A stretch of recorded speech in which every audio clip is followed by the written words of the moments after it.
Awesome. So now welcome to the Instagram algorithm lecture. Now this is going to be a little bit more advanced than we've been going through so far, but if you can understand this algorithm, if you can take what you learn here and actually understand it at its core fundamentals and then apply it to your Instagram account, you are going to be miles ahead of your competition and you're going to see some incredible growth on Instagram. So let's jump in. I'm actually excited to do this one with you because this is the stuff, the science behind Instagram that is, if you plug the right stuff in, you're going to get the right stuff out. So if you plug this in, you're going to get a lot of followers out the other side.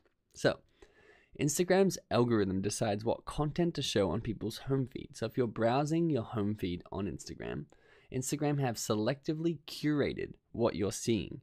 It's not showing you every single post from every single person you follow, but Instagram are actually using an algorithm to decide what they think is going to keep you on their app the longest, what they think you're going to enjoy the most and interact with the most, which ones of these posts are your favorites, in order to have you have the most pleasurable experience possible on their app, and therefore spend more time on it and come back and use it in the future. So you need to understand the same goes for people who follow your account. You will on average reach just 10% of the people who have decided to follow you. Meaning if 1,000 people decide that they like your account and follow you, that's not enough to actually get in front of those 1,000 people. When you put a post out, on average, you're actually going to reach just 10% of these people or 100 people.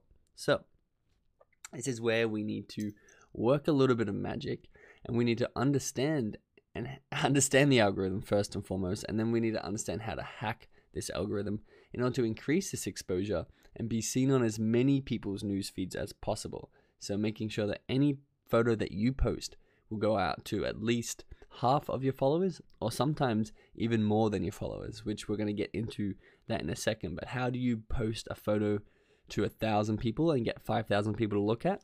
You use the tips and tricks in this exact lecture. So this is what it's going to look like. This is what your current, on the left here, your current Instagram account may look like. I don't know if you're posting stretching bears in the water, but you're going to put a photo up and it doesn't actually attract new followers back to your account. And you probably get 52, maybe 100, maybe you're getting 1,000 likes, but you're not getting the full capacity of likes that you actually can get. When you use these strategies that we're going to teach you, you're going to actually get new followers for every piece of content that you post. So one of the biggest growth strategies now is just going to become posting more content and then using these strategies to boost that content so that you're getting these new followers back, and they're more likely to like your next photo and help that do really well. And of course, you're going to get a lot more interaction on the photos that you post. You're going to get more engagement, more likes, more comments, and your Instagram account really is just going to be seen as much more popular from Instagram, and they're going to help you boost it. But to understand how to get Instagram to actually boost your account, you need to understand the answer to this question. And the question is, what does Instagram want? Because if we know what Instagram want, we can give Instagram what they want, and therefore they can give us what we want, which is more exposure. So the simple answer to the question is that Instagram want high quality content that people absolutely love, because for the simple reason that they want people to use their app more.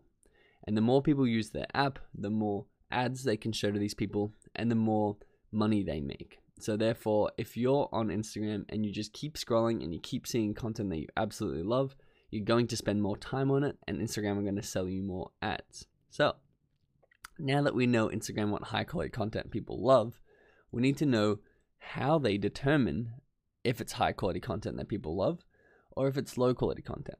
So say we post this photo here on the left of delicious looking avocado toast with a side of, what is that, an apple crumble or something, and a coffee, just a breakfast post.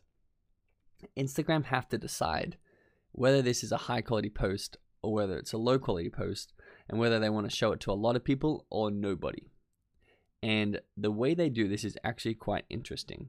And I've represented it here as what we call a micro test. So instead of Instagram being like, oh, we're going to have people manually look at that photo and just be like, do we think that people are going to like that? Instagram actually go and use hard data. They actually just go and they micro test the photo that you put out there, meaning they take that photo, and in this example, these numbers aren't exact, but it's just to get the principle across. They're going to show that photo to 100 people who follow you already. And what they do is they measure the engagement.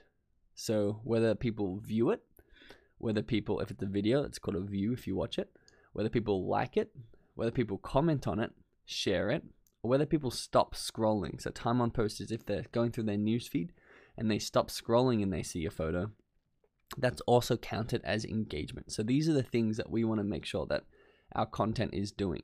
If we can get our followers to engage with our content in any of these ways, Instagram are going to see it as higher quality, because this is how they run their tests. If you put this photo up on Instagram and Instagram micro test it, which you need to know that Instagram micro test every single piece of content that goes on their platform. Not one piece of content is not micro tested. So this isn't just a random stop and frisk test that's going on, but every time you post, your content won't go out to everybody at once. It'll go out to a micro test. And if, say, 10 people, you can see the pink 10 people on the top of this cool little graphic, have interacted and engaged with it, which, remember, the engagements are what we saw on this other page here. If we can go back, I think we've gone back too far. So these are the engagement. This is how people engage. They view it, they like it, they comment on it, they share it, or they stop scrolling. So if 10 people have done that, Instagram are going to see that and say that, wow, 90 people actually didn't engage with this and therefore wasn't interested in it. Therefore, this is low quality content because only 10 out of 100 people actually engaged with it. However, the same piece of content goes out to a micro test and they have 60 people engage with it. They're going to be like, wow, okay, that's really high quality content because 6 out of 10 people like this photo enough to engage with it. And therefore, this is how Instagram are going to understand whether your content that you're posting out there is really high quality or low quality. And this is how Instagram therefore determine, should they promote this piece of content to their to more people on their app, or should they really just hide it from existence and pretend it never existed? Now, you can see here that I've got it sort of binary, mainly just to show you how simple this principle in the simplest form possible. So micro test, is it high quality or is it low quality? Where in reality, it's more of a sliding scale. So Instagram do the micro test, as you can see on the left. They've tested your photo. And then on the right, instead of being, is it high quality or is it low quality, they actually rate it. So they may rate it on a scale of 0 to 100 based on how many people engage with it. And therefore, you're going to fall somewhere on this exposure graph. And this is the boost that Instagram are going to give your piece of content if it's really high quality, or if it's really low quality, they're only going to give it a little bit of a boost. But you can see this is how things go viral. Someone posts a piece of content that performs exceedingly well in the micro test phase. And therefore, Instagram push it out to 100,000 plus more people because it's done well in their micro testing phase.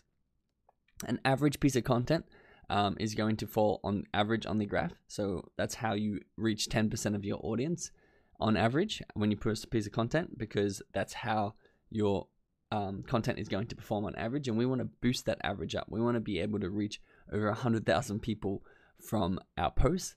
But how we do that is we need to perform well in the micro test. And just a little bit of background info, how this actually happens and how you can actually reach more than the amount of people. So I'm just going back right here. How you can actually reach the 100,000 people for your post is because of the Discover tab.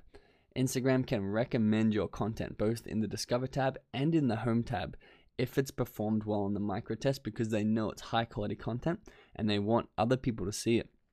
That's going to keep them on their app for longer. So our hack here, and what we need to investigate how to do, is how to get as much engagement possible within the first couple of hours of our post, because we know that first couple of hours is the micro test phase. And therefore, if we can get as much engagement as possible, we're going to be rated really high quality, or on that scale, we're going to be rated at the top tier.